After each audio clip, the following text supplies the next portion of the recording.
eri bowangala nabo naye nga togifunyemu magoma nga tekuyambye kunyirira wandibadde kati buguno omwaka omujja nga mukwano gwange ojeresa osobole okuba ng'otambulira mu lusero abantu abo abakolerera okubaako kye beeyongerako ate nga n'enkolagana naye bantu bannaabwe olwakiri nga bagikuumye nga nnungi bw'onooba ng'okutta obubaka obw'omwaka 2025 bulinga obwo toyinza kuba ng'osigala kyekimu era bw'onooba osigadde kyekimu onoonyanga n'enkuyamba kiyinza okuba ng'obuzibu weetaaga lukuya.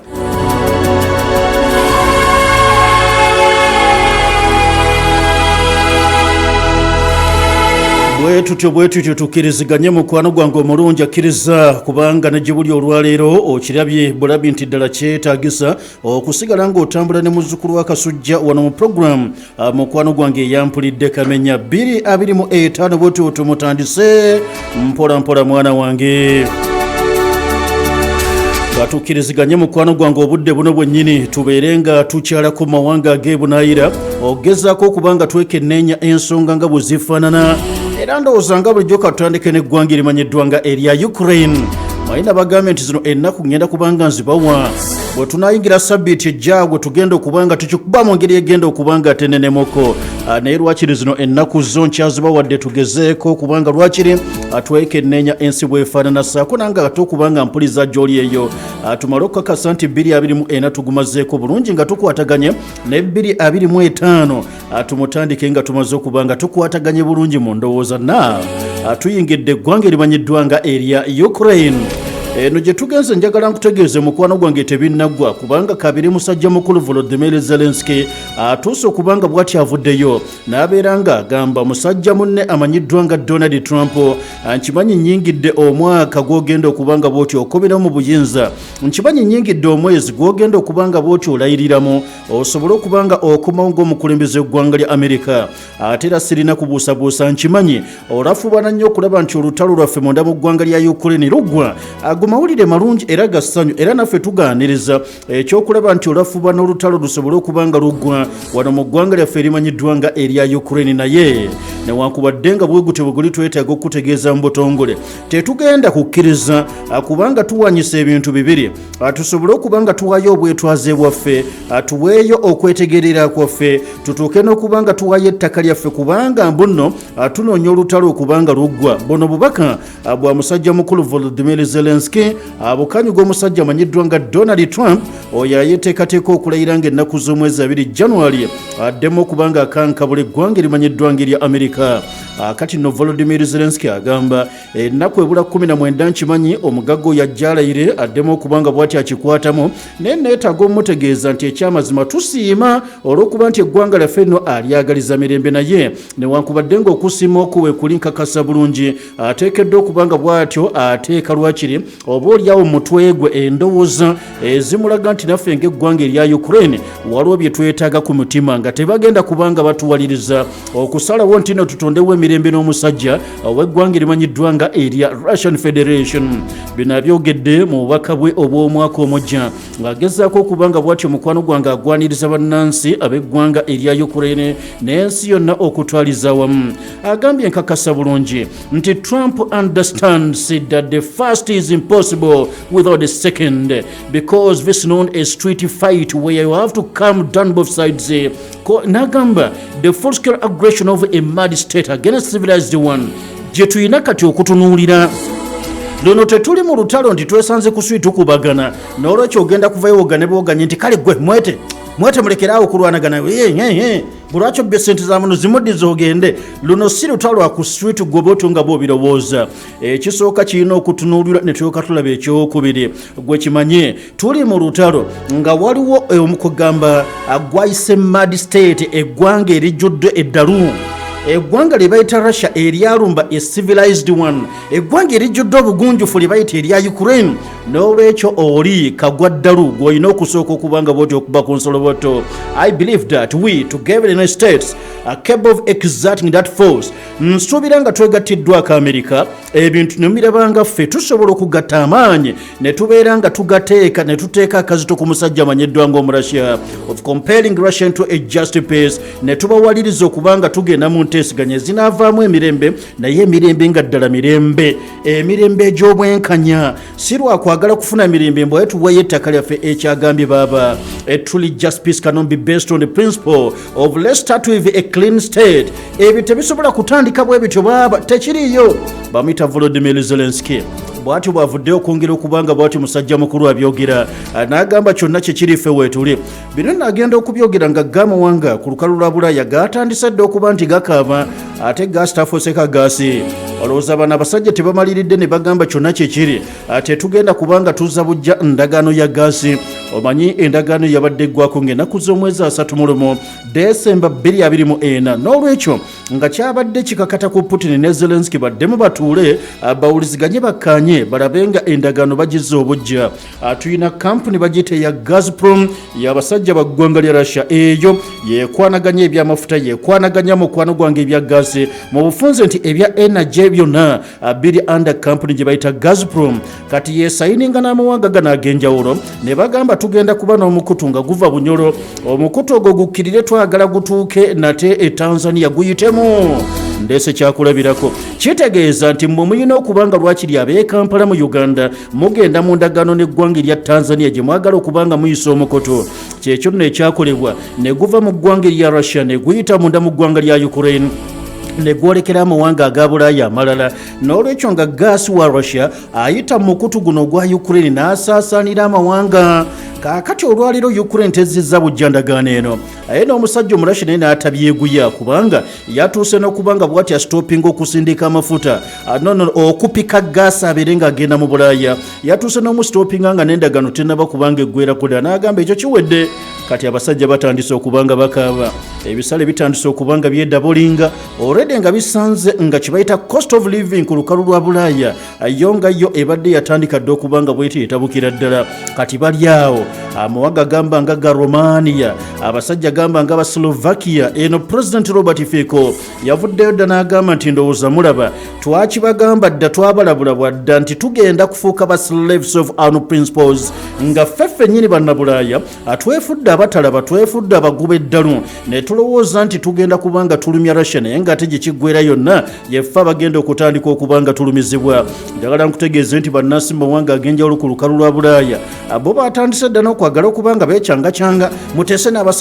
n'abasajja tukoye embeera embi muteese n'abasajja eyo embeera ekyaliwo kati olwaleero balwana bulwanya okulaba nga lwakiri basobola okutondawo embeera ekkakanyamuuko kirabike nga lwakiri ebisale tebyekanama nnyo naye mwana wange tebinnaba tugamba bikyali mambo bado ggwanga lya Ukraine bwetyo buli kyafaananyi n'omusajja amanyiddwa nga Omuruusiya tuba tukyali awo neetaaga okubanga nkutegeeza gwe mukwano gwe katono nnyo nga sinnaba kuviira ddala Bulaaya katugendeko eri muliraano wa Bulaaya olwo tuyingire ku ggwanga erimanyiddwa ng'erya Amerika gye bamaze okukakasa nti abantu 10 bo kye bayita olusooka omwaka mwana wattu tebalulabyeko bwe kiba balulabyeko essaawa zaabadde nga 3 zokka aye kati obudde gye butandise okubangayo butyo mukwano gwange buvaako eddiba mu ggwanga lya Amerika abamu lwe bategedde nti ekyabazima ffe 2025 ate tugenda kubanga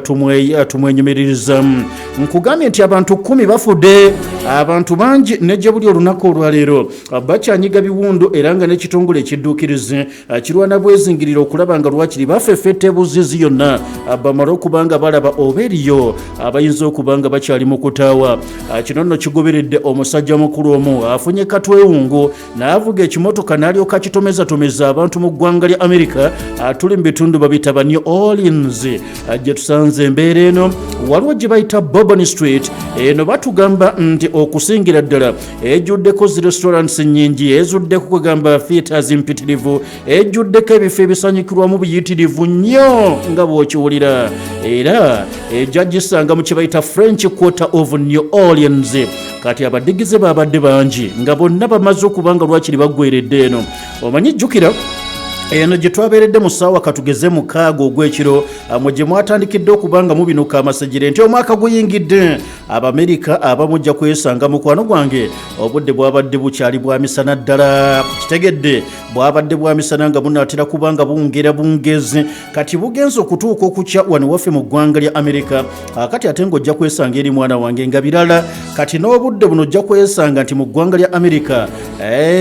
abangi mukyalimu n'abafuluuta wakyaliwo kati ate bo abamu nga bukeredde ddala naye kati gye nkugamba nti ffe tubadde twatandise dde okukola nga mu Amerika nabo bajaguza mwaka guyingiddewo kale omusajja n'alyoka atuuka okubanga bw'ati akibakola ono kyakoze nga amaze okubanga bw'ati atomeratomera abantu si bokka wabula n'emmotoka eza poliisi ezibadde zikuuma ebivvulu nazo azitomedde era bw'amaze okubanga akoze ekyo n'ava mu mmotoka wuliriza tuli mu ggwanga lya Amerika kitundu New Orleans musajja mukulu nkugambye amaze okubanga atomedde bayagadde atomedde basobodde amangu n'embiro n'alyoka agifuluma ng'akutte n'omugemera wala ng'alinga abuuza kati mbu kinfulumye tatandise okukwata omugemero tatandise okuba amasasi ate mubalala emmotoka oligiwumuzza wali nkugambye n'alyoka atuuka okubanga bw'ati akwata omugemero wala agutunuza mu bantu ba bulijjo 10 have died 10 botegedde bafu abalala bakyanyiga biwundo olunaku olwaleero kale nno njagala nkutegeeze batubuulidde sofa abali malwaliro bapooca omuwendo gutuuse ku bantu 30 yadde bagamba guyinza okuba nga gweyongerako okusukkakaawo okusinira ku ekyo sofa ekirabwako obulabwa okusira ku bifaananyi bisitandise okusaasaanira ku mikutu emikwanira wala byoleka chaotic scene naddala mu masekkati ag'ekibuga kino nga balaba enfa abantu gye bafuddemu baazirana abantu bawoggana bukyala buwoggana dduka kabakadduka esasi ne likalya kakazi katune kakkakana wansi nga tekagenderedde byebyo nno mukwano gwange ebibaddewo kakati oluvannyuma nga bw'ati otegedde abamu abattisiza mmotoka gy'abatomedde abalala abattisiza amasasi ekigoberedde mukwano gwange poliisi n'amagye eby'eggwanga lya Amerika bisobodde okuba nga biyingirawo okutaasa bannansi era batugamba gunfire gabadde masasi agatokosa oluvannyuma ne tuwulira nga okuwanyisiganya kutandise wakati w'omusajja mukulu ono mukwata mundu saako n'ab'ebitongole mukwano gwange ebyokwerinda eby'eggwanga lya Amerika kati awo nno wetukyali olunaku olwaleero naye nga batugambye omuyaaya agireese ku supiidi amangu n'embiro n'alyoka atuuka okubanga bw'ati akibakola yembeera kati eggwanga lya Amerika bwentyo bwenjirese ekyatambudde 10 bafu 30 bapookya nkweyanza nnyo kubanga bw'otyo okyatambula ne kalule awo nanga tumaze okubanga lwakiri tulabyewo kamala okusembezaako mu bitundu mukwano gwange ebya Middle East ate tumale okutunuulira mukwano gwange ekiri mu basajja ba Houth eggwanga lya Yemen bano ebyabwe tebinaggwa era manya nti bano bo tebalina mbeera yonna yakutya yakugamba nti kubanga omusajja Omumerika aboggodde n'olwekyo tutandika okubanga tupapala ebyo bagamba nti tonyumya buugi totunyumiza buugi kakati ki ekibaddewo nakulaze okwosajjo nga abasajja Houth bano nga banyiiga nnyo kubanga Amerika ku lunaku lw'emmande yayagala egezzeeko okubanga erumbagana eggwanga lino erya Yemeni abaana bano ne beesooka Omumerika ne bagenda ne babeera nga bamukubira ekyombo kino bamugamba kaka natuddamu kuzitula ndeege bamala okukkakanya Omumerika ne balumba eggwanga lya Isirairi ekibuga Tel Aviv twalaba miwunyo ne tulaba embeera mukwano gwange n'ebitundu ebirala ng'efuuse yankano nnyo era n'ekisaawe kye bayita Ben Gurion International Airport nebeera paniki y'amaanyi kakati bamala okukola amazambi abiri kulumba kyombo kya Mumerika ne balumba n'eggwanga lya Isirairi omusajja Omumerika n'alyoka abakeera olunaku olw'eggulo bwe yabakedde n'abayisaamu eggadiyo nagikubuulidde ne batuuka okuba ekibuga sana n'ebitundu ebirala Abamerika ne bakuba command center z'abasajja bana ba Houth ne bakuba ekkolero ery'ebyokulwanyisa ery'abasajja ba Houth Abamerika ne baniigina ne bagenda libadde teriri busa omusajja Omuhuufi n'alyoka addamu n'abeera nga abaludde abasajja ab'eggwanga lya Isirairi era Buyudaaya bwetandise okubanga bweti mukwano gwange ereekaana nti era baabano taata omanya akaana akeddalo katera nnyo okuyita nnyina waako taata waaba ali kumpi yalina okubanga bw'ati ayingira mu ntalo zaako ze kawakudde tubadde tulyawo omusajja nga tayita taata oyo Isirairi eyita Amerika egenza okugira bweti neeraba nti buno obusajja era bulumbi Amerika neesitula zi drone leero egambye katusitule zi drone azigende zitandika okubanga ziwenjesesebule abasajja bakulu bano tetugenda kubanga tubikkiriza kakati neetaaga mbeere nga nkutegeeza mwana wange mu kuzisitula abasajja Houth nabo ennaku zino balinamu kyova olaba olina kati akyabuuza naye babijja luddawa bano baagala kufuuka nga abasajja Hamasi Hamasi be tusobodde okusesebbula okuva omwaka 2023 ne tuyingira 2024 tubasebbula nakati Hamasi ebyokulwanyisa ebijjawo bitagiggwako abatalina makolero ga byakulwanyisa gwokimanyi nti otalo kasookedde otambula mu Gaza Isirairi ekubuulira amaterekero g'ebyokulwanyisa geekubye naye tekubuulirangako makolero ga byakulwanyisa geekubye kubanga tegaliiyo omuhamas talina makolero gaabyo akulwanyisa naye ate amaterekero gaabyo ate gyegali kati babuuza bivaawa teryamanyi naye batera okubeera ne workshops gwe workshop gyolina mw'oyokeza ebyuma n'oyokya enzige eri baba ne workshops ezo nga zikola bikompola kati nga bw'otegedde nti ku hamas tukyebuuza babijjawa kati batandise okwebuuza ku muhuufi abijjawa munnange Amerika ng'asitula mukwano gwange ze drone zigende zitabaala abaana bano ab'eggwanga lya Ukraine ogamba drone y'abasajja tekubiddwa ogamba drone ya Amerika abasajja tebagikakkanyiza MQ9 Raptor yemu ku drone kati zikabejja ez'eggwanga lya Amerika abatera nnyo zikozesezera ddala mawanga oba mu territories ezirimu kwegamba obutabanguko nga bakimanyidde ddala bw'onoogezaako okuleeta zino drone eza bulijjo ziyinza obutamalaako bulungi verafu tuba tulina okuleeta zino zikabejja MQ9 Raptor ekyamazima kiddamu nti kabejja naye abaana tebakyagirabya ku njuba kati eza Amerika esobodde okubanga bwetyo mukwano gwange zisitula nezituma nti mugende lwakiri mu bwengula bw'eggwanga erya Yemen musooke mutuyigira obusajja obwo bwambala tangira naye nga butufuukidde ekizibu omanyi waliwo minisita wa security mu ggwanga lya Israel bw'atuuse bwe yagirega abasajja bano lwali lunaku lwa sando olwa wiiki ewedde n'agamba n'obutunuulira bwambala zitangira naye kati olwaleero bugenda kuteeka ensi yaabo mu katyabaga obwambala tangira bwe butusomooza kakati n'Amerika bwetuwa ebyogedde obusajja obwambala tangira butubeeredde ki gwomanyi kye bayita drone yo eyo MQ9 Raptor njagala nkutegeeze si drone ntino zigula miliyoni 5 mu sente za Uganda nedda baaba wano twogera ku miliyoni $, mukwano gwange kyolina okumanya sente ziba zimaze okubanga zikubiddwa kakati bazisindika azolekera ebitundu ebyobugwanjuba mu kimu kye bayita Ma'arib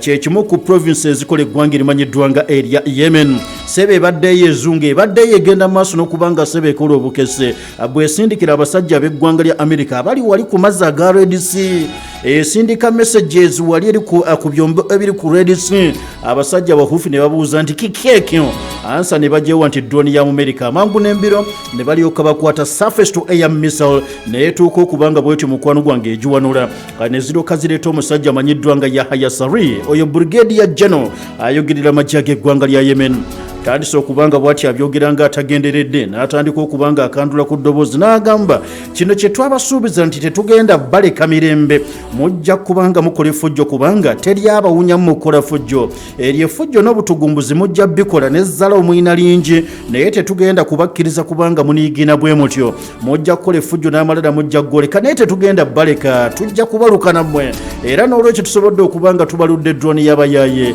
emaze okubanga bweteekakana wansi mbijje mukwano gwatugoberera asaidi wali eri mu kitundu ekimanyiddwa nga HRDC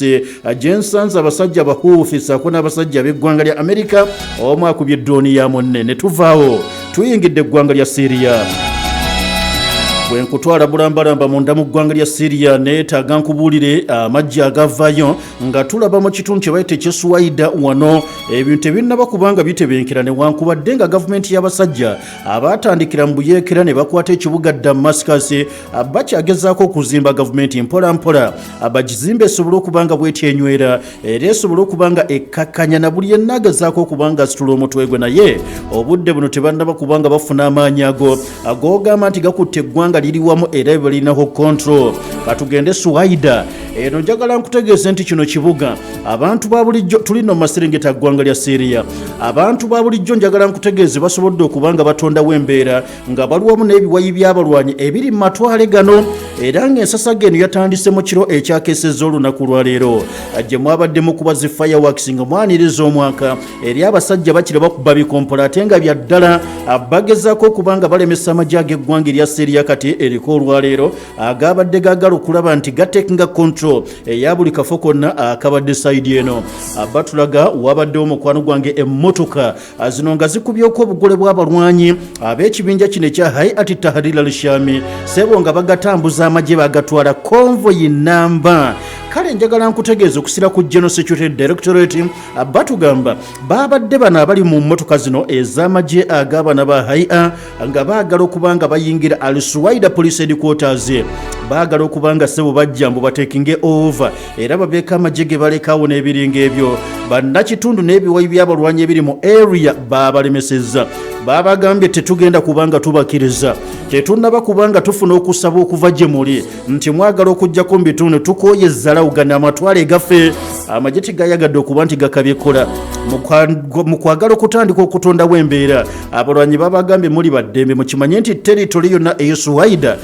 byamazidde okuba nga bwitiisalibwako era omutulusiza essasi wonna mumanye nti mwenna muli bafu tewali kigenda kubanga kiddirira abasajja bakulu ne bagezaako mu kaseera ako okubanga mukwano gwange gwatugoberera abanga abakkakka naye ndi bano abayaye bategeeza ki kyaviiriddeko rapid response okuva mu Al-Suwaida Joint Operations Room ne badeployinga check points ku luguudo lwe beta Damascus Al-Suwaida Highway ne basooka ne balugala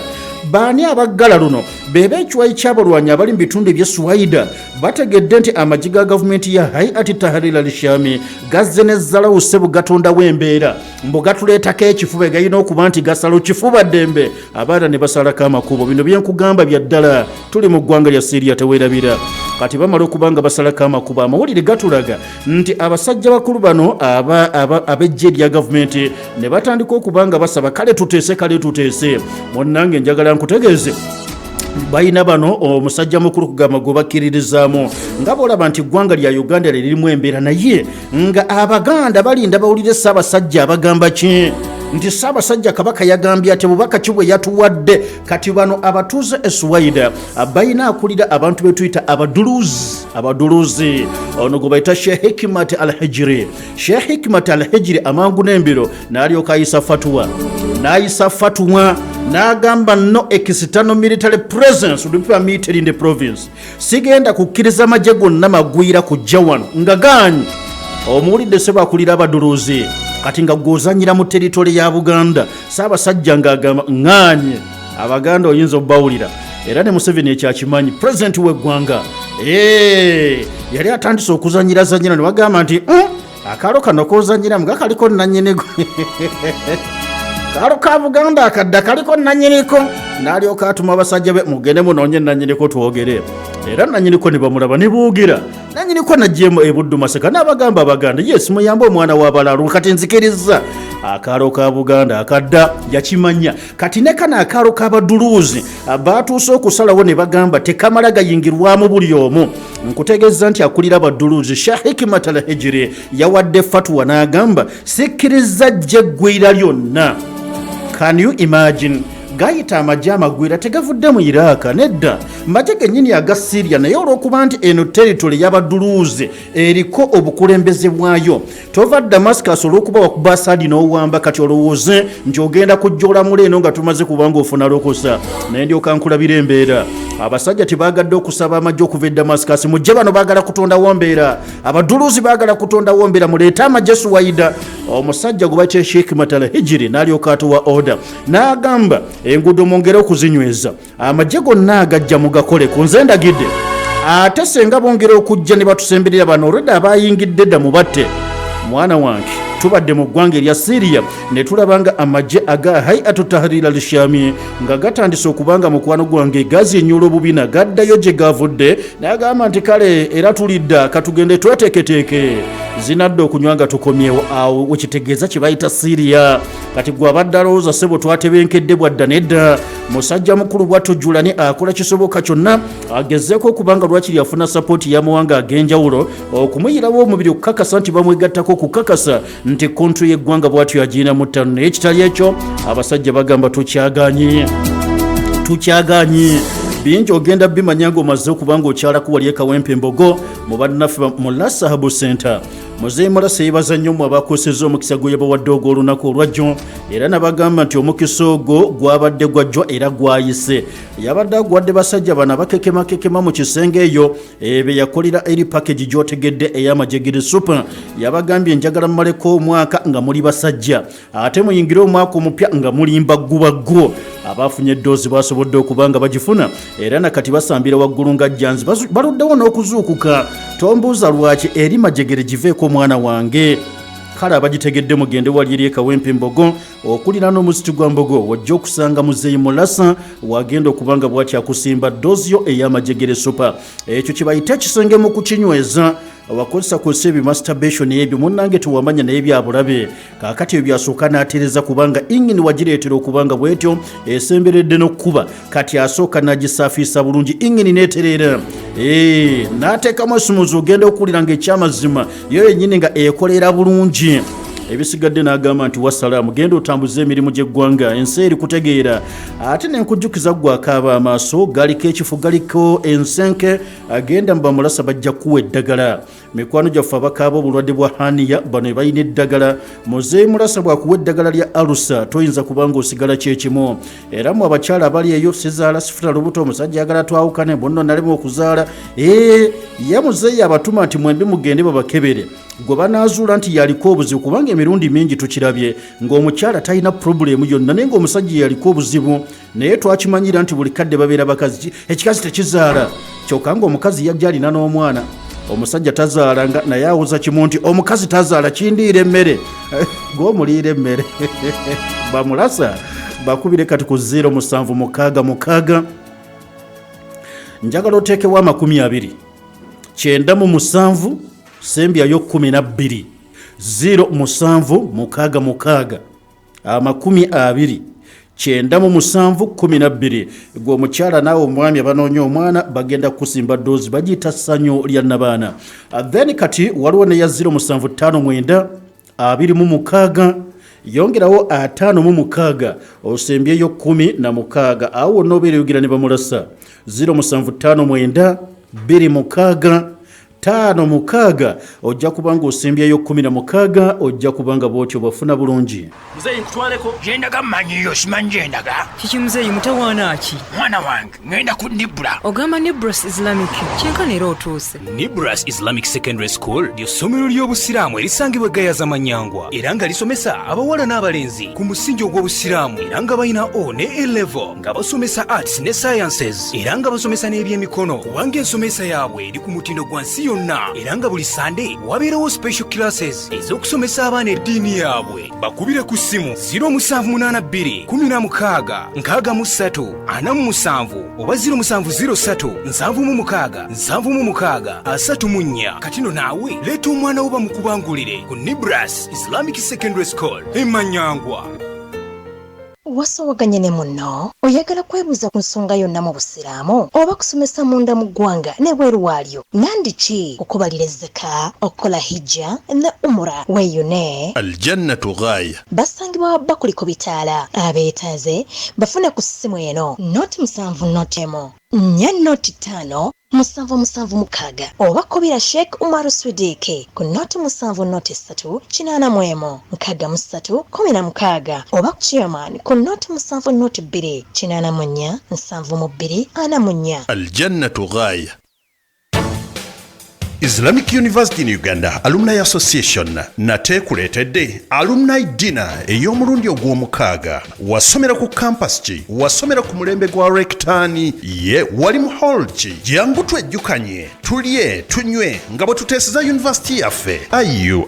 Alumni Dinner yakubeerawo nga 15 Ogwokubiri 2025 ku luno tuli ku Imperial Royal Hotel mu kibuga wakati. Funa ticket yo ku King Fahd Plaza Ayu office Ayu Kampala campus, main campus Mbale, wamu ne females campus Kabojja ku mitwalo 10 silver ate gold ku mitwalo 2 saako emitwalo 5 ba VIP. Zo tables ziri ku kakadde kamu n'ekitundu n'obukadde obubiri. Okumanya ebisingawo kuba ku 07776 17 9404 oba 0702 19 00 12. Ayu Alumni Dinner 2025.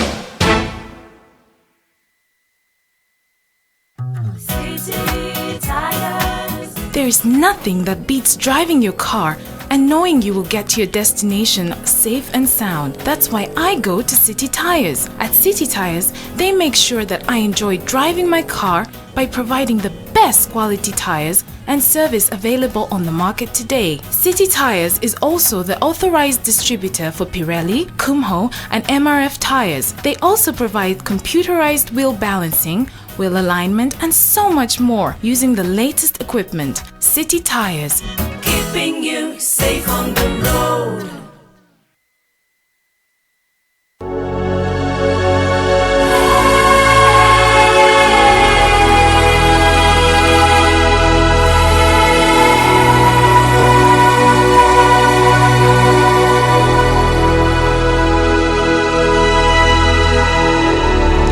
Kale dakiika zizina ebula 23 okukoona ssaawa 10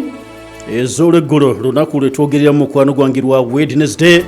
lumu January 2025. Yes, awo tutandikidde mpolampola mu mukwano gwange tukyali mu ssaawa yaffe esooka eya puroguramu mpulidde kamenya abatugoberera nga mubisinzira mu bitundu ebyensi n'ebyenjawulo mwe najala nnyo okuba nti mbasiima ababadde nanga akawungizi kajjo ku ssaawa 3 ez'ekiro nammwe mbasiima nnyo ate mmwe nina n'akaama kammwe waliwo enteekateeka gye tugenda obbaleetera kubanga mwansanyusizza nnyo teri kinsanyusanga muntu ayagala kumanya nga tayagala kuluzuulira naye nga onoonya kumanya mwansanyusizza nnyo ngenda bakolera enteekateeka mujja nakubanga mujagala nnyo insha Allah mugirinde naye kati kamala okubanga ngenda straight mu mikwano gyange aba Uganda Halal Bureau ekitongole naddala ekivuddeyo okuyamba ffe bannayuganda okutegeera ekikyamu n'ekitali ekituufu n'ekitali kikuyamba okubanga otambulira mu layini mukwano gwange etuukiridde tomala galya abantu kati endwadde empitirivu nnyo ezirutawanya naye nga bagenza abakuga okwongera okukitegeera nti endwadde esinga ziyita mu kamwa mu ebyo bye tulya ne bye tunywa endwadde mwe ziyitira genda okuwulira ono kansa bikoze bitya baana myaka 8 alina sukaali mwana myaka 13 mbwata alina kansa simanya wabikoze bitya ekitongole kya Uganda Halal Bureau kyekituyamba n'olwekyo owuliriza bulungi na bwegendereza buli lw'owulira nga ndeesa abakugu bano sebo nsaba okkiriza osooka obuzikuba na Uganda. أعوذ بالله من الشيطان الرجيم بسم الله الرحمن الرحيم الحمد لله ثم الصلاة والسلام على أشرف الأنبياء والمرسلين أفضل صلاة الله وسلامه وبركاته عليه أما بعد السلام عليكم ورحمة الله وبركاته. وعليكم السلام. أمانيا مبيرو موسى omukugu okuva mu kitongole kya Uganda Halal Bureau bulijjo mbajjukizanga nti obukugu bwange buli mu food science ne food technology era nga obukugu bwa food science twagamba obukugu obw'okutegeera science ali emabega w'engeri gye bakolamu ebyokulya lwaki babikola bwe batyo. Then food technology kwe kubanga osobola obyekolera gwe kennyini obwo obukugu bwange obw'okubiri buli mu halal okutegeera umala okutegeera ebyokulya engeri gye babikolamu n'ebyokunywa okutegeera kati halali haramu ayingiramu wa mu byokulya ebyo n'ebyokunywa era ng'olwaleero tugenda kutunuulira energy drinks bantu bazaagala oli abeera sina amaanyi ngulyawo kagundi awo kakwanzizaamu amaanyi ntwala akaawo. Energy drinks tuga kutunuulira ebintu bisatu okusingira ddala. Tugasooka omunnayuganda tumutegeeza ategeere birungo ki bibateeka mu energy drinks zino. Tuzitunuulye mu bugazi omuntu ategeere nti bateekamu kino bateekamu kino bateekamu kino oluvannyuma tumunyonyo engeri gye bazikolamu oluvannyuma lw'okumunyonnyola ekyo tumunage halali ne haramu ayingiriramu wa. Kankubuzeemu katono nnyo kano kange naawe kano tukabaliramu energy drink nedda sewo naye kirala kano ko mwakanoonyerezaako kali halali kanyongera okunywa kakati energy drinks bye byokunywa ebyo omuntu byanywanga biyambako omuntu ofuna amaanyi agasukkamukko oba ag'obwangu okusinga ku mmere neeriibwa nti emmere eriibwa naye etuwa amaanyi naye energy drinks zikuwa amaanyi ag'omu bwangu nti omuntu okulya lumonde oba omuceere kiyinza okutwala essaawa nga 2 ku 3 omubiri ofuna amaanyi agagenda ova mu mmere eyo naye energy drinks mu ddakiika ntono nnyo bafunyidde amaanyi ago. So kati birungo ki ebiteerwamu energy drinks ezo bye tugenda okutandikirako wakulu nnyo. Ekirungo ekisooka kirungo kye bayita caffeine kirungo kisangibwa mu mmwanyi era abantu abanywa nnyo kaawa ekirungo ekyo kibeeramu era bonakwata energy drink ojalaba nga bawandise ekigambo ekigamba caffeinated kitegeeza nti energy drink ezo bataddemu caffeine oyo agibwa mu mmwanyi n'ebintu ebirala bingi naye ng'eki nti emmwanyi zaayala nnyo caffeine oyo asoggolwa mu mmwanyi namukozesa okumuteeka mu energy drinks era caffeine oyo abantu abanywa nnyo kaawa yabayambako obuteebaka mangu era nkiwulira kati ekirungo ekyo n'abanywa energy drinks omuntu ayinza oba ng'ayagala ayina bayagala okukola ekiro yebaka ku ssaawa 8 nga tafunye nnyo tulo kati caffeine ekirungo ekyo kimuyambako naye nga kisinga kuggyibwa mu mwanyi ekirungo ekyokubiri ye sukaali sukaali tumusomyeko wano ebbanga naye sukaali ateebwamu ye sukaali ekika kya glucose kubajjukira n'abadduka emisinde bagambayo ku glucose lwansonga glucose ayingira mangu mu mubiri okukuwa amaanyi tebakozesa sukaali ono ow'ewaka gwe tukozesa gwetunywa ku kyayi ekirungo ekyokusatu kyekirungo kye bayita taurine taurine kirungo nga kijjibwa mu binywa eby'ensolo ebinywa ebyo jjukira bituwa amaanyi ebinywa bye biyambako omubiri okubanga gukola emima egy'enjawulo so ebinywa by'ensolo bisoggolwamu ekirungo ekiyitibwa taurine nga kiyambako nakyo okuteekebwamu energy drinks zino omuntu agenda oginywa emugase ekirungo ekirala bakiyita guarana extract ekirungo kino nga kiva mu guarana kimera bakiyita guarana mu Luganda simanyi bakiyita naye nga tujja kugenderaawo tujja kitegeera mpolampola guarana nga naye ateekebwamu oba ekimera ekyo kiteekebwamu ne muteekebwamu zibayita B vitamins ekyokulabirako nga vitamin B3 B6 ne B12 naye nga ekyogere kigwarana mu Uganda tukirina mu Uganda simanyi simanyi oba tukirina ogambe mulimu ne biki B vitamins B vitamins nga bwolaba B3 B6 ne B12 era ng'ezo zisinga kuggyibwa mu yeast ne mu bibumba oba kyetuyita liver ekibumba ky'abantu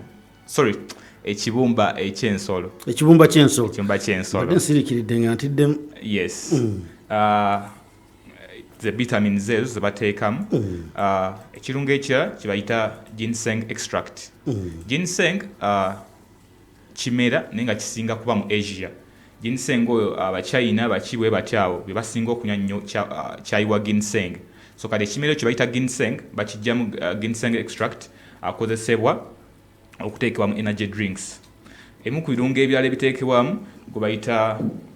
L-carnitine carnitine nga ye asinga kuggyibwa mu nnyama ne mu mata mwaggyibwa n'ateekebwa mu energy drinks ezo ekirala ekiteekebwamu ze tuyite artificial sweeteners artificial sweeteners kitegeeza ebintu kyoyinza okunywa ng'olowooza sukaali naye ate nga si sukaali nga bakikoze bukozi nga bikoleddwa ebintu ebiyinza okureplacinga sukaali naye nga byo bikolerere naye nga biwooma era ebyokunywa bibagamba ebinywebwa abalwadde ba sukaali so kinywako nga kiwoomerera lwansonga bateekamu ebirungo bino zetulya artificial sweeteners nti biba tebyongera ku bungi bwa sukaali ali mubiri naye nga ate biwoomerera ekirungo ekirala gwe bayita citric acid citric acid nga aggyibwa mu bibala ebibala ebyenjawulo nga bwinza okulaba enniimu micungwa ebibala bwe bityo bajjamu citric acid era omuntu bw'olya omucungwa waliwo kowulira akabalala ku lulimi ako gwe bayita citric acid oyo aggyibwamu n'ateekebwa mu energy drinks zino ekirala gwe tuyita carbonated water carbonated water kitegeeza nti bafunye amazzi ne bagateekamu omukka gwa carbon dioxide era ng'ezimu ku nsonga nti abantu bawomerwa okunywa ekyokunywa nga kivaamu omukka ogwo gaasi oyo ng'amuyita mu nnyindo naye n'omugaso omulala kugoba buwuka obutatta kyakunywa kyaffe lwansonga obuwuka bukozesa oxygen kati okuteera mu carbon dioxide ba tebusobola kusurvivinga then ekirala oyo gwogambye nga gaasi kyekimu noono nosumulwa soda n'agira ne soda bwemusumulula oyo gaasi afuluma oyo ye carbon dioxide oyo webateekamu ekirala ekiteekebwa mu energy drinks the preservatives oba ebirungo ebiteekebwamu ebyokulya bino bireme kufa oba ebyokunywa era nga mu byokunywa ebisinga tebakozesa sodium benzoate ne potassium sorbate ekirala ekiteebwamu the flavor ososanga energy drink nga zirimu flavor ng'omuntu agala kakaawa oba ka coffee bamuteeddemu eya coffee ne flavors endala kubanga abantu bali sensitive nnyo flavors oli aba ne flavor ye nga gyayagala ekirala ekiteebwamu nga tumaze okutunuulira flavors ze kala twagamba nti mu byokulya bateekamu kala ez'enjawulo lwansonga nti oluusi bongeramu amazzi mangi kati nga balina okwongeramu kala y'ekintu kye baataddemu kala esigale nga yiyo nga bwe twala mu juice ntibateekamu kala obanga juice wa mucungwa ne bangulamu kala eya yero osigaze ng'omucungwa oba omuyembe ogwo olaba nga gukyali gwa yero bulungi ebyo byebimu ku bitono ebiteebwamu newankubadde basobola okukozesa ebisukkamu ebyo naye ng'ebyebimu ku biteekebwa nga tunaafuna kye bayita energy drink byebimu ku bikulu ebiteekebwamu atulindirira kimu kati kutegeera bwa halaali na bwa haraamu obwa halal n'obwa haram mu bufunze energy drink si muzibu kukola nnyo si muzibu kukola ekizibu kufuna birungo ekitegeeza nange Kalule nsobola okufuna sitowa ewange nenfuna ebirungo ebyo nemukola omulimo guli kufuna birungo boso bifuna ku ebisinga tebiva mu Uganda nga wedawe nkugamba nti ginseng extract ava mu Asia bachina yasinga okuva kati obuzibinza kubeera kufuna birungo bino nti ebisinga tebiva mu Uganda newo bifuna omulimo gwe guno bamukola bati mu bufunze nti bamala okufuna ebirungo ebyenjawulo babitabula mu mazzi ne bateekamu ginseng ne bateekamu caffeine ne bateekamu sukali ne bateekamu preservatives ne bateekamu colors flavor byonna ne babiteekamu ne batabula wamala okutabula ne bafumba ng'era ensonga y'okufumba eyambako ebintu bino okwetabula obulungi ekyokubiri eyambako okutta obuwuka ekisembera ddala ne bateekamu carbon dioxide ono bamuteeka ddala mu mazzi nti okasumulula n'owulira nga gaasi afuluma carbon dioxide naye bamuteekamu aho energy drink ebewedde ngwateeka mu chupa nga waleetera mwami Kalule nga yenywera nga ntwala katale yesebo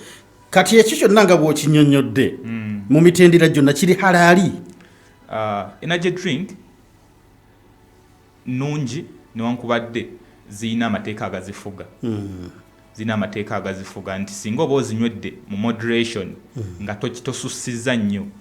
ziba tezina buzibu obulamu bw'omuntu naye ziganibwa abaana abato ndowooza okukawansi emyaka 6 tebakirizibwa kunywa energy drinks n'abakyala ab'embuto tinga bwe twabye nti ebirungo ebisinga ebiteekebwamu bikolerere kati bisobola okukosa abaana bano abato kubanga omubiri gukyakula bukuzi ali n'ekirala nti ekibumba ky'omwana omuto kiba tekinnakula kubanga kisobola okudetoxifyinga kubanga omugaso gw'ekibumba omukulu guyamba kukendeeza buto obugenze mu mubiri ate omukyala w'olubuto alina gwasitudde kati omubiri gwe gwa munafunafu kati gwe Kalule tolina buzibu toli mwana muto tolina lubuto okkirizibwa okunywa energy drinks kasita obanga onywedde nga tonywedde nnyingi nnyo nga tosusizza era abakozi b'energy drinks bo basobola okulambula nagamba nti tonywa chupa 2 olunaku oba tosussa chupa 2 oba oyagasazeewo kunywa tosussa 2 kitegeeza nti osussa 2 ebirungo bino bigenda fuuka obutwate mu mubiri gwo bireete ebizibu ebyenjawulo kati kyetwagala okutunuulya omunayuganda kyeyandyagadde okutegeera kati halaali ne haramu ayingirirawa wenjagalawo okumanya katuddeyo ku birungo bino kimu ku kimu ekirungo ekitwayogeddeko ekya caffeine kitwagamba ekirungo kiva mu coffee oba kiva mu mmwanyi naye obuzibu bwe buva caffeine wayinza ofuukira haramu kwe kuba nti bakozesezza mwenge okumugyamu kyokulabirako kyenyinza okuwa omuntu nti oba oyagala kujja hibiscus mu bikoola ebyo ebikalu bya hibiscus omuteeka mu mazzi kati amazzi gano ne gakola nga solvent okuyambako okugyamu hibiscus ono mu bikoola bino ne bituuka mu mazzi ne gafuuka mamyufu yes oyo ya hibiscus oyo kati okugyamu caffeine mu mmwanyi oluusi bakozesa mwenge alcohol nze balangamba nti kufuna bufunyi mmwanyi nengisekulasekula nenfunamu obuwunga bwa caffeine kati ojja kwetaaga ebyuma ebyenjawulo ne chemical ez'enjawulo okugyamu caffeine oyo okumugyamu kubanga oyinza osanga caffeine ali 2% of the coffee kati ngwetaamu ka 2% kokkaako naye nga 2% bakozesa solvents ez'enjawulo oba chemical ez'enjawulo okugyamu caffeine oyo era ng'omwenge gukozesebwa okugyamu caffeine kati oyinza oba nga caffeine wa mmwanyi naye ate ng'alimu omwenge kati kifuula energy drink mbamutadde okubanga eri haramu ekirala ye sukaali twagambye nti bateekamu sukaali ne twasoma ku sukaali wano tukirabira ddala sukaali asobola okubeera haram okusinziira ku ebyo ebikozeseddwa era ng'ekisinga okufuula sukaali haramu twagamba nti ge magumba g'ensolo agakozesebwa nga gookeddwa gekiyita boncha bakozesa okugyamu ekisu ne kikkala gasoba nga gambizi egafuula energy drink haram lwansonga sukali gwakozesa haram na energy drink ebegefuuka haram. Twayogedde ku kirungo kye bayita taurine. Twagambye nti kirungo ekigibwa mu binywa eby'ensolo era nga kikozesebwa mu energy drinks. Kati wekiba nga kirungo ekigibwa mu binywa by'ensolo ebibuuzo biba nti nsibadde ensolo ki obanga taurine agiddwa mu mbizzi energy drink muba mutadde abafuuse haram.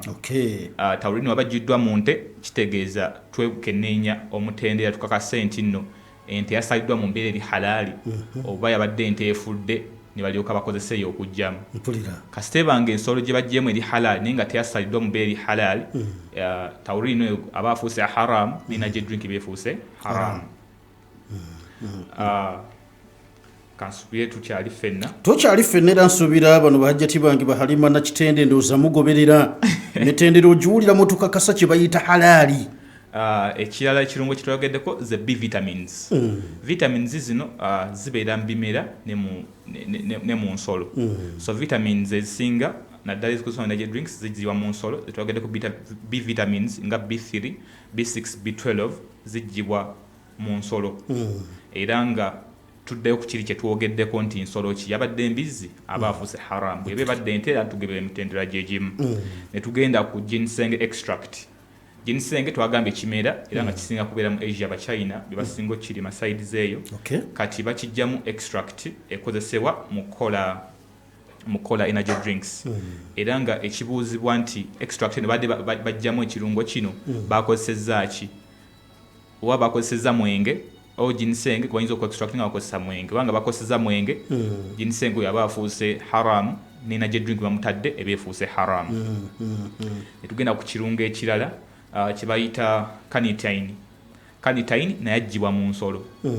mu binywa eby'ensolo oba mu muscles. So kati era ensonga y'emu yaggiddwa mu nsolo kye bibadde embizzi energy drink ebegafuuka haram kubanga n'ekirungo kyetoddwamu kibadde haram.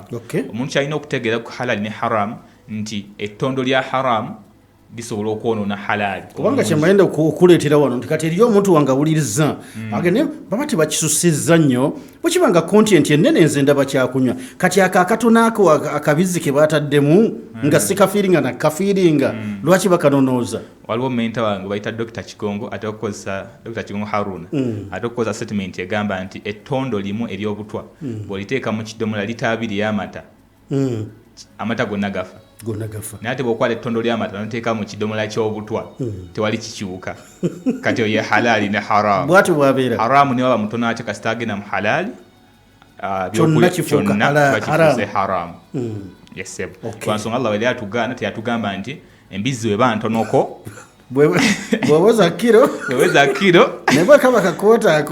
ako kalye kiro okudda waggulu. So kirala ebirungo byetwagambye bino zatituta artificial sweeteners oba ebirungo ebiwoomesa naye nga tebyongera ku bungi bwa sukaali ebiteekebwamu noonya energy drink owulira kawoomerera bulungi nnyo ng'ogyeko sukaali bateekako artificial sweeteners lwa nsonga nti zo ziba zaalayisimuko ku sukaali. So nazo zikozesebwa era ng'ebibuuzo biba nti byaggiddwawo oba sweeteners zino zaggiddwawa bwe bakola sweeteners batokozesa enzymes mu kola sweeteners. So enzymes zino twebuuza kwajjukira enzymes zigirwa mu mbuto mu byenda by'ensolo. So kati bwe banga byenda bya mbizzi sweeteners ziba zifuuse haram bwe byenda bya nte ziba ziri halal. Citric acid twayogera ku citric acid ne tugamba nti no agibwa mu fruits nga bw'olaba emicungwa nti bw'onywa omucungwa owulira akantu akakufumita ku lulimi oyo citric acid. So kati emu ku bitunuulirwa citric acid oyo akoseddwa mu bungi ki kubanga ayinza oba n'obulabe bwagera oleeta bulabe bw'omuntu. Ate jjukira halal twagamba tunya halal ne tayyib kintu ekireete bulabe ku bulamu bwa muntu. Tunya carbon dioxide. Carbon dioxide abantu kye batamanyi nti nno agibwa mu fermentation y'omwenge nti baba bakola omwenge waliwo emu ku bivaamu ye carbon dioxide era abantu abasogola omwenge mu byalo wabika embidde zifuuka omwenge waliwo omukka ogubeera guvaamu kati omukka ogwo gwe bayita carbon dioxide era carbon dioxide asinga kukozesebwa mu byokunywa agibwa atapingibwawo ne bamukozesa. So kati ebikebera carbon dioxide yakosezeddwa ku byokunywa tukakasa nti carbon dioxide otagendedde mu mwenge lwansonga n'omwenge gusobola okufuumuuka ne gufuumuukira mu ki mu carbon dioxide. Okay. So carbon dioxide akwesudwa mu energy drink talina kuba mu mwenge. Tugenda ku preservatives oba ebintu ebiteerwamu okakasa nti energy drinks zino tezifa. Wajukira mbamu sukali ate obuwuka obusinga bwagala sukali. So netwaga preservatives zino ziba n'obulabe singa zisukka ekkomo. Government n'ebitongole nga UNBS byateekawo amateeka ku preservatives zino. Nti tolina kusukka kipimo bwekiti ekyokulaba kayinza ogamba 0.04 nga tolina kusukkawo. So bw'osukkawo kitegeeza nti zigenda ba n'obulabe eri obulamu bw'omuntu. Ebyo byonna tubitunuulira okakasa nti ekyokulya kino kiri halal. Ekisembera ddala ze flavors ne kala bibateekamu. Flavors no ne kala bijibwa mu bibala naye ebiyambako flavors zino obutafa. Oluusi waliwo flavors ezimu nga vanilla ng'okugikuuma obulungi balina giteeka mu mwenge. Flavor nga vanilla nti okugikuuma obulungi erina kubeera mu mwenge oba ethano. Kati kitegeeza nti waba ataddemu flavor tukakasa nti flavor yabadde teri mu mwenge. Byemu ku ebyo ebitono byetunuulira bingi tetuswa bimalayo bitono mpulira ebyo bingi. Kati omuntu alidde okutegeera kwezi energy drinks zetulina katale zetugula wakati mu butamanya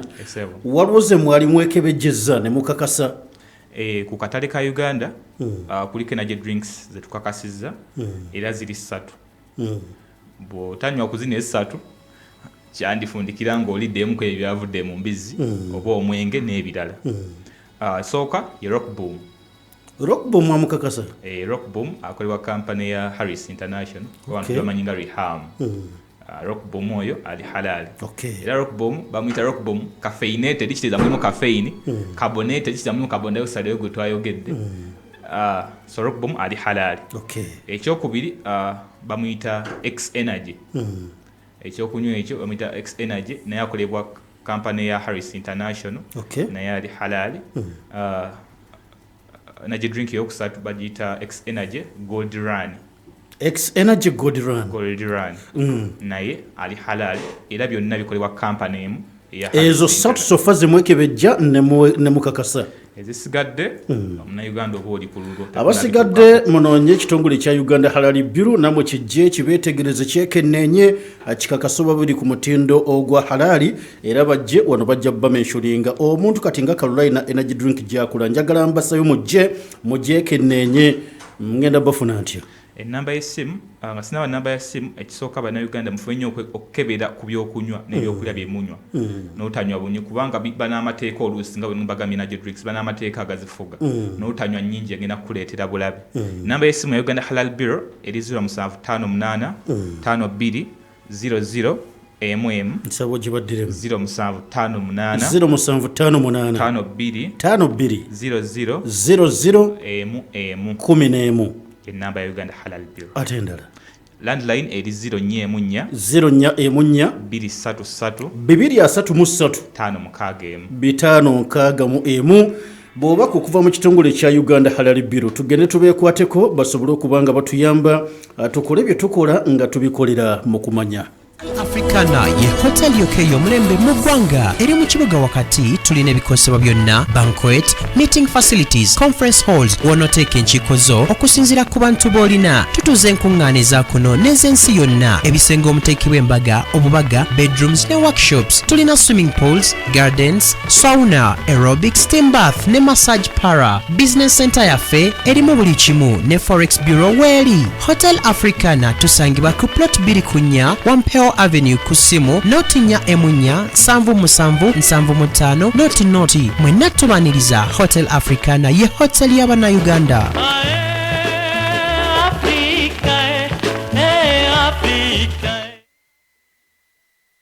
Gano gemuli mbufunze ku Pal FM.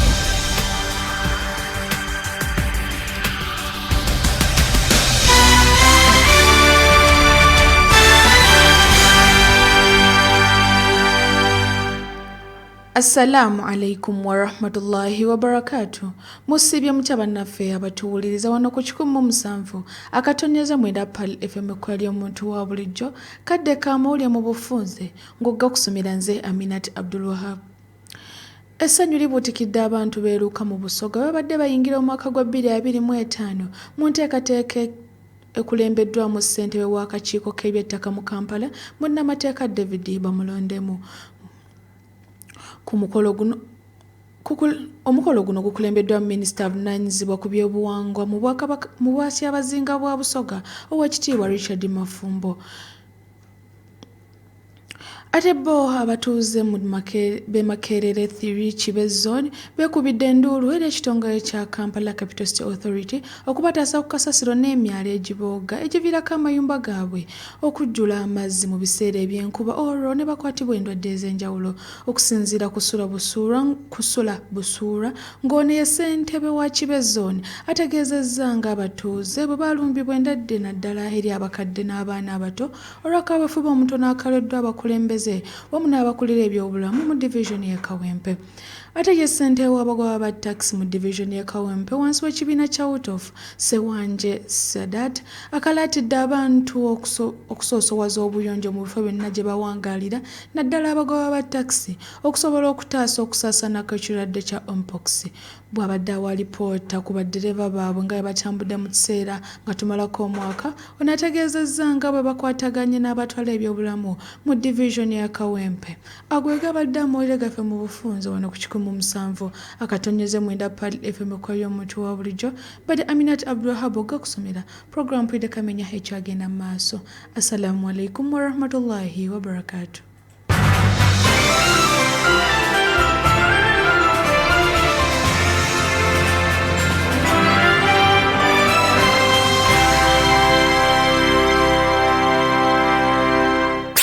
Keep to the station. 107.9 PAL FM. Buli Lwakutaano okuva ssaawa 5:30 mpaka ssaawa 6 ez'okumakya tosubwa aba Century Properties abategesi b'ebibuga by'abamufuna mpola nga bakulaga butya bw'oyinza okwejja mu bupangisa. Aba Century Properties tobasubwa. Oyagala okulya ekijjulo eky'omulembe nga kiteekeddwateekeddwa bakafulu mu kufumba mu kifo ekisirifu okuzaama nga n'akayowo k'obutonde bwe kakufuuwako. Kebab House Restaurant kyekifo w'osanga buli kika ky'emmere kye weetaaga. Gamba nga Adana Kebab, Saktava, Lahmakun oba giyite Turkish Pizza, Fish Fingers, Beef Burgers, Chicken Skewers oba Grilled Chicken. Tulina ekifo ekigazi ddala ewategekebwa emikolo, meetings kw'ossa ne parking. Tusange ku Centenary Park ku Kebab House mu Kampala. Ekifo kyaffe kiba kiggule okuva Monday mpaka Sunday. Okumanya ebisingawo kuba ku ssimu zino wammanga 0708 48 29 47. Kebab House Turkish Restaurant. You stay home, we deliver.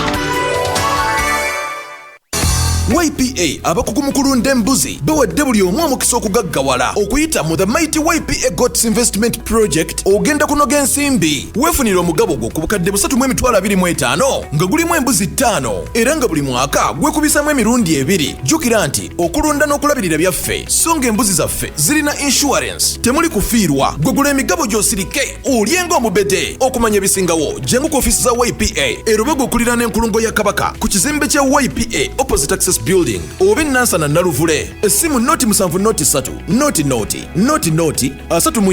ne noti 774 313 551. Weekolera obugagga otegeke ebiseera by'ebyo mu maaso. YPA.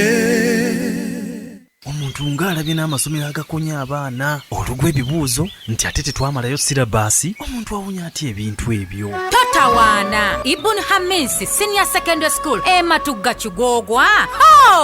aleese enkola ya e-learning nga wana abaana basomesebwa abakugu okuva mu mawanga ag'ebweru nga Egypt, India, Saudi Arabia nga bayita ku mukuto gwa internet. Omwana asoma alabako nga bw'afuna n'okunnyonnyola okulungi. Basomesa secular Islamic theology n'okukwasa Quran ku mwoyo kye bayita ta'afiz ng'essira tulitadde nnyo ku masomo ga sciences. Balina buli kyetaagisa omwana okusoma obulungi. Bw'osomera ku Ibn Hamisi Senior Secondary School ofuna omukisa gw'okusomerako mu universities mu mawanga nga United Arab Emirates, Qatar, Kuwait ne Saudi Arabia. Ku bwereere tusangibwa Bomba Road Matugga Kigogwa mauzi 14 zokka okuva e Kampala. Essimu 0702 16 16 78 oba 0702 41 18 65. Dakiika zino ziri mukaaga zaawukanye ku ssaawa 10. Webale nnyo kuba nti okyali ne 17 akatonyeze mwenda ye Pearl of Africa Radio. Teekateeka ekibuuzo kyo. Kino kituyamba nnyo nze naawe okubanga eno program tugenda gizimba babiri nze naawe. Ey'omwaka 2024 nga bwe twetaaga ebeere ng'eneefaanana.